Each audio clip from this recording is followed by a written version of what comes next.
So Marshall, I bought in Orlando actually from, I always forget which way it goes around, Extinct and Enormous. It's Totally Enormous Extinct Dinosaurs. Mm-hmm. The younger end of life, if you like. And I'm And the older. we're from a different end, you know.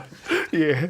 But I was just interested in those records you did. I mean, we have to talk about the past a little bit. Those records that were made in the 80s, and at every stage, to an extent, when you were making some of those very pioneering records, you were coming up with what, in hindsight, we can almost call a completely new genre. I just wanted to get girls.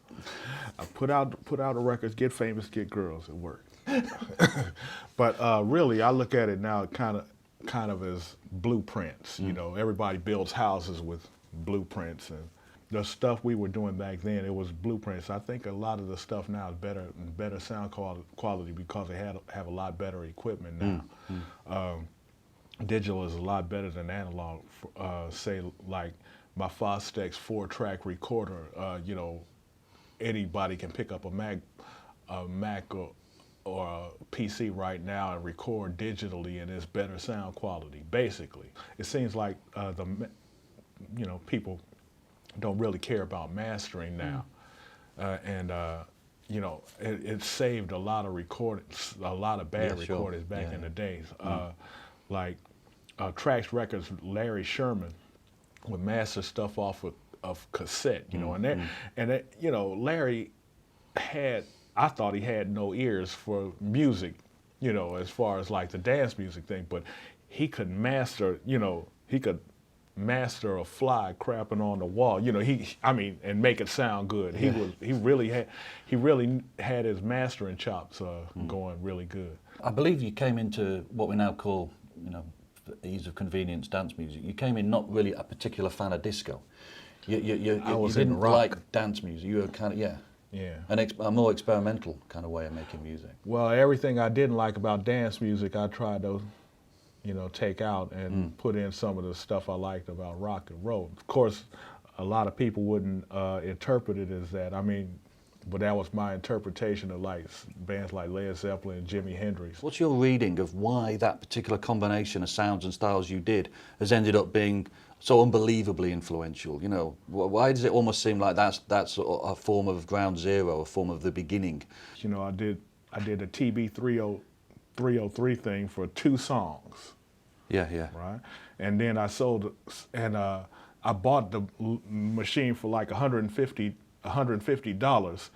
and I did the first song, and then I did the second song, and I was able to sell it for $1,000. I thought I got over, you know, and you know, they were, hey, we want you to do some more acid house, acid house.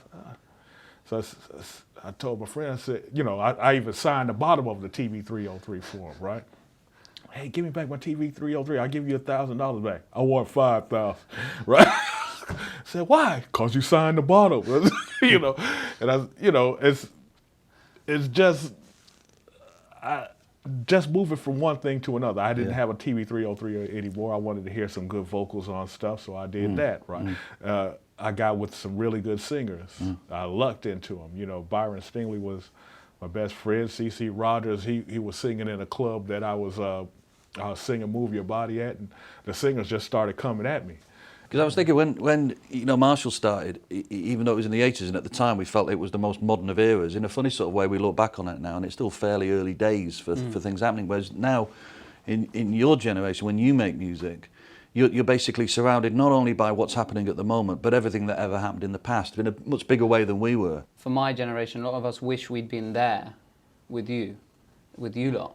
So when vinyl was what it was all put out on, when the records were written on these old machines, when the first raves were starting, and I think we put that into our music. I certainly do. We try and capture that sound or a nostalgia for it. Yeah. You know, Yeah. we Like miss me it. going for Hendrix, you know. Yeah, absolutely. And there's my generation's music is full of references to 80s dance, 80s boogies, disco, whatever, everything. And now it's got to the point where we're referencing garage and jungle and stuff like that. That wasn't that long ago, and that was in our lifetime. Yeah. Because I was wondering, you know, there was a sense that when Marshall and the people in the 70s and 80s were doing things, everything seemed to be moving forward, and there was a sense of history happening, and one thing led to another, and it was very definite. Genres got named in a much more iconic way, whereas now the genres are so quick, everything's moving so quickly. If you do, I was going to ask you if you do feel a kind of ache for that almost simpler times in a way. Way simpler. I have an ache for the record shop because that split things into genres. But it's not a bad thing that those genres aren't there at all. It's just it was slightly easier to know what you were doing. I certainly feel free, personally, with my music from any genre. I mean, some people would class what I do as just electro, and I really don't think I write electro. I wouldn't put a particular subgenre of dance music onto my music, and I'm really fortunate to have that. Because people are still desperate to put their labels, and they make up these names. In fact, blogs make up these names normally because an artist is having a joke. Is saying, oh, this is this kind of house, as a joke. And then it turns into a thing for 3 years. And then everyone goes, oh no, that's not cool anymore. And it's like, well, then that never actually happened. That was all just someone having a laugh, and you decided to turn it into a thing. As much as it's 25 years later and everything's changed to an extent, it's still about the same thing, isn't it? It's about buzz. It's about young people finding something that is fresh to them. Whatever But works it's Facebook now, Facebook and MySpace now, where in the past it was a record store. But even those things, I think, are having that. For example, I mean, everyone knows that MySpace is becoming more and more obsolete. But I don't know if this is true. I personally think Facebook people are becoming less and less interested. There was a time when everyone checked it all the time. You looked at all the things you're invited to. You looked at everything you were sent. Now you get bombarded with so much stuff. And then in your inbox, you've got blogs sending you music. It's like, well, sorry, I'll just go back to my iTunes and listen to what I downloaded myself and chose myself. So that's kind of killing itself. I don't know what will happen next. Whatever, it doesn't matter. And what do you see as the connection between the two kind of worlds, if you like? You know, I think it's had such an impact on the way that music has developed in that world. The artistry of the DJ, what the DJ is expecting from a piece of music, how he plays it to people, having that connection with an audience, and then feeding it into the recording and now the performance of music. Well, it's the same way. You're still playing music, but there's different things you do. I mean, there's not as the art of DJing is kind of fading with technology coming to the forefront. You know, the Serato and all these programs, these mixing programs. It used to be, you know, you had to like really pay attention to what you were doing, and now you don't. But it gives you more time to chat with the girls on the side. But you know, and back in the day, you know, you really treated it as an art. I mean, there was such good DJs. I mean, technically. And what I mean, we were talking before, the idea of whether you consider yourself to be a DJ or consider yourself to be a performer. Obviously, Deadmau5 was very, very keen on making it clear that he was not a DJ, that he was a performer. And there seems to be now this sort of, you know, even though he does it in DJ style, he's very much saying, I am a performer. Well, I came from DJing, and part of the reason I started this project was because I'd had enough of that purely DJing world. And the kind of attitudes that went with it. Not that every DJ was like that, of course, but there was a bit of a problem. People were kind of stuck in their ways, and it was almost a bit boring. So, and with the technology, so yeah, you can do this thing where you're DJing on a computer, and it's really easy, and all your tracks are at the same BPM, and it's all done for you. So why not just take it to the next level where you're creating the music there, manipulating the stems, da-da-da. It's not that far off, it's not that far away, and you can't really go wrong because you've got this computer backing you up all the way, so you're free to go where you like. So I come from the DJing background, and I do exactly what a DJ does to a crowd. I just try and make them dance, but I'm just using a different technique that makes more sense now with the technology. That's all.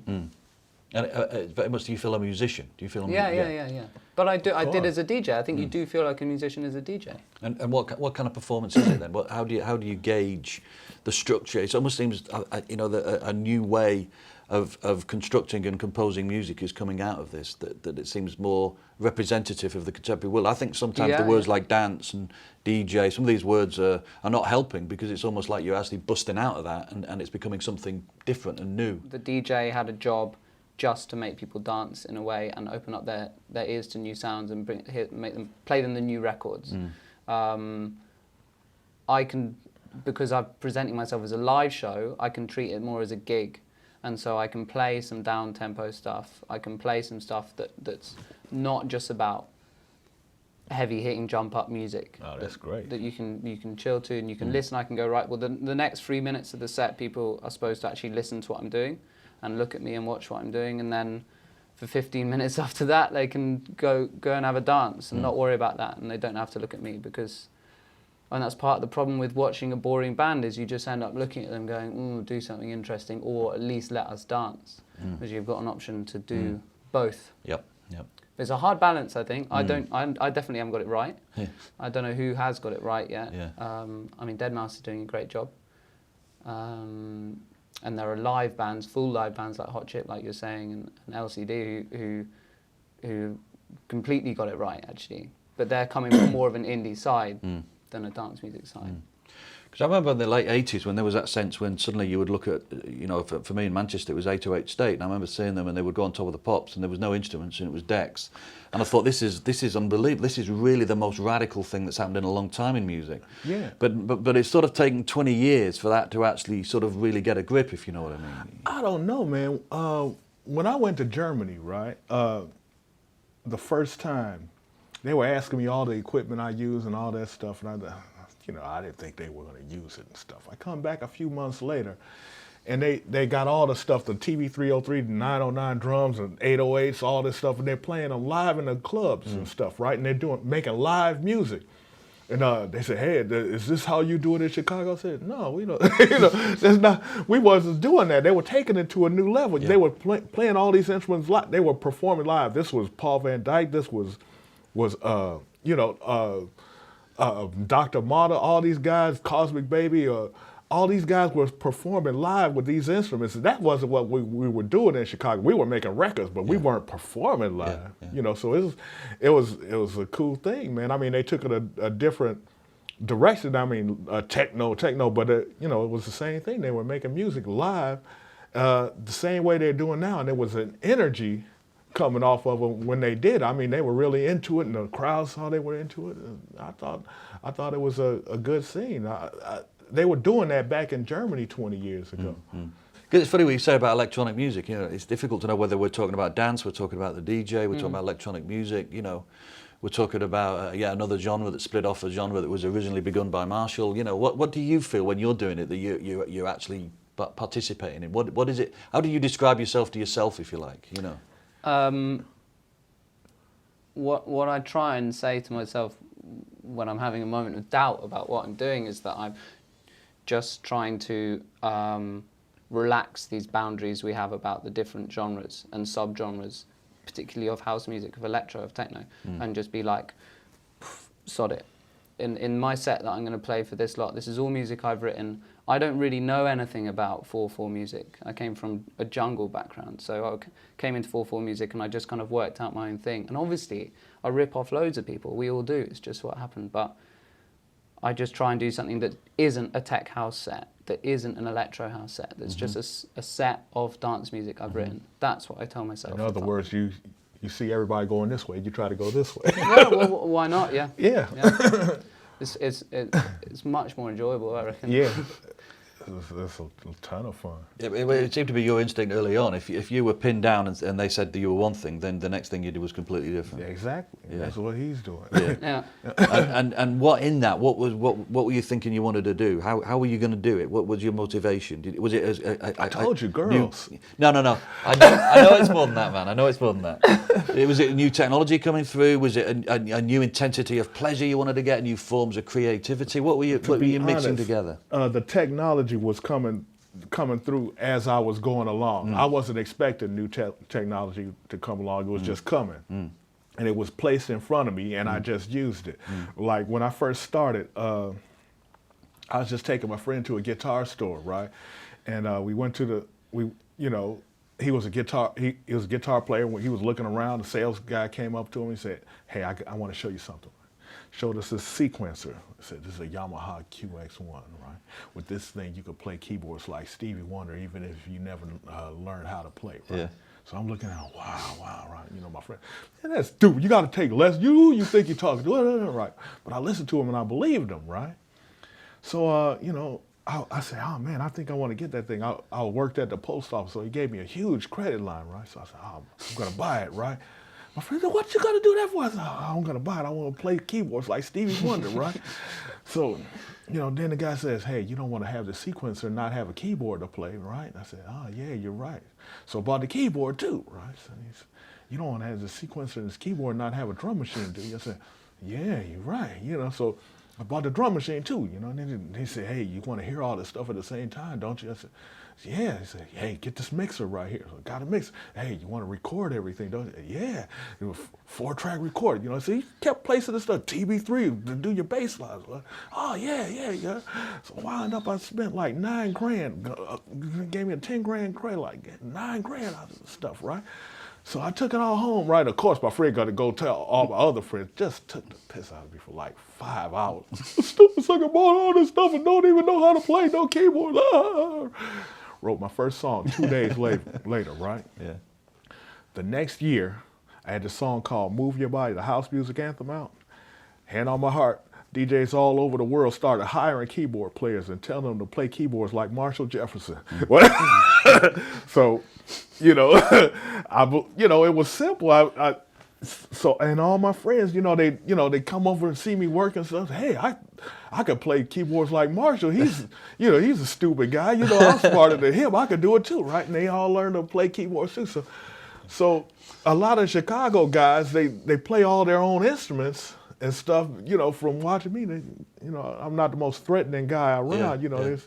Let me come at the question a different way slightly then. Okay, when you're originally writing Move Your Body, and are you hearing something you think, bloody hell, I've not heard this before, you know, this is something different. Do you think that you think this is so different that it's not going to alienate people, but it's so different that it's going to set a whole new thing in motion? Actually, I didn't think about that at the time. I thought about that when I started taking the song around. Everybody, that's not house music, you know. I said, I don't care, you know, and then the record company wouldn't put out, oh, that's not house, you know. So I called it the house music anthem, right? So, you know, it's kind of jab at everybody and stuff, right? So, really, I just wanted to do something different. Marshall's given us this metaphor for what ultimately was, I think, he just wanted to be brilliant. What's your goal? You know, and you know the equivalent metaphor. Is it still down to that? You know. Well, no, I wouldn't say my goal is to get girls. It's not even to be popular. I have a kind of personal goal to write music that I can feel really good about and just be like, well, actually, you know, that's a part of me, even though it's dance music. And it makes people dance, and people are talking about it. Great, that's what would make me happy. Maybe if things go better for me, I'll have higher goals. But right now, it's literally just I want to see some people smile because of one of my tracks, and that I truly believe it's a good piece of music. And you talked before about nostalgia for that particular period. You know, Yeah. I mean, one of the things that Marshall was just talking about, I wonder if you're nostalgic for too, because the 80s was a wonderful time, almost from 79, 80 onwards, for the arrival constantly of brand new technological equipment. It was just liberating creativity. Do you have a little envy for that? I mean, you've got different technology, but less pioneering and brand new and sudden and abrupt. No, when I was thinking about this interview on the train, I thought if they ask me the question, if I get asked the question, what time would I like to be producing music in? It is then. It's about 78 to 84 because of the technology arriving and the fact that people were working out their own way to use it. None of it really got used, am I right? None of it really got used for what it was for. People just went and did their own thing with it. Oh, the TB303 especially, you know, that's no way, you know.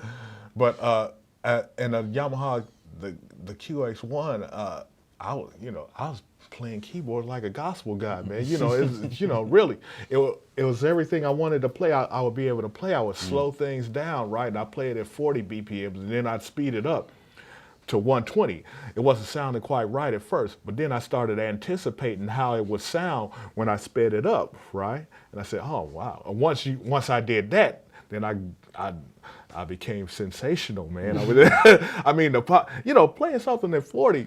You could do it. That live music thing's interesting as well, because what was traditionally about recorded music, in a way, you're part of a mutation towards it becoming a live music. You know. Only thanks to technology. Yeah. That's it. Yeah. I mean, dance music is so studio. Yeah. So studio reliant. Yeah. You can't get. I mean, if you change the compression slightly between your kick drum and your bass line, the track sounds rubbish. Yeah. So if you try and do that live, it's almost impossible unless you've got that already on a track together as part of your sequencer. And then, you know, what I do is very simple, and essentially that's because dance music's quite simple. If you just change the filter over 64 bars, people really dig it. And that's not hard to do, and that you can't really go wrong with that. And then you put in the bass line and people like that too, and that's not very complicated. That sounds a bit silly, doesn't it? But it's true, right? Okay, well, there's one question I have to ask you, because you're right in front of me, and the idea of your reputation now, because, you know, when people write about you, they very much write about you using words like Godfather of House. They write about you as being the key house producer of the 80s in Chicago. Do you recognise yourself in that? Do you feel, you know, good about that? Did it trap you? You know, that moment when you're so fashionable, all that's left in a way is not being fashionable. I mean, how do you view that now? Well, I think it's when they say Godfather house, it sounds kind of cool and stuff, and it's pretty accurate, I think. Well, I mean, really, I think it's accurate, but I really appreciate the recognition and respect for some of my work. It's a real buzz, man. I mean, I like it. And just to finish, the question that I want to ask you both about the thing that drove you in the first place, still drives you many decades later, it's ultimately a kind of craving for the new, you know, craving for novelty, you know, but still novelty with substance. You know, what is it about that is so important that we just constantly, you know, it's reached a stage, like you said, it's 30,000 records a week, but it's all about people craving the new. Harder to do, therefore maybe why there's more records, but it is this constant need to discover something new, isn't it? Well, the same thing is boring. You know, I mean, just avoiding boredom. Yeah, I mean, I don't see how people do it. I mean, they find a genre and they say, okay, I'm gonna do deep house and nothing but that. How boring is that? I mean, So you did don't it once, and understand that was enough for you. Yeah? You did it just to do it. You've done it. Move on. Yeah, move on. I think the reason why people do it and they end up in those genres, this is going to sound patronising from some of my age, but I think it's a fear thing, right? They found a niche that works for them. They found their tech house sound. They did a couple of records. They know they can put out another one and a load of DJs will buy it. But they could write something completely different, and that could be just as good. But I think people are scared that if they jump genre, even jump subgenre, then the record label won't want it, then they'll think that their fans won't follow them over, whatever, that won't be trendy. But I think people are a little bit scared of going, well, sod it. I wrote a deep house track 6 months ago, and that was big, but now I'm going to do something completely different. I'm going to write like a trance tune, you know, and that can work. But people are too scared to do it. Maybe I'm wrong. I hope I'm wrong. I don't think I am. No, that's right. That sounds right to me. Marshall, I've pressed switch. Thank you very much. Thank you. Orlando of Oxford, thank you very much indeed.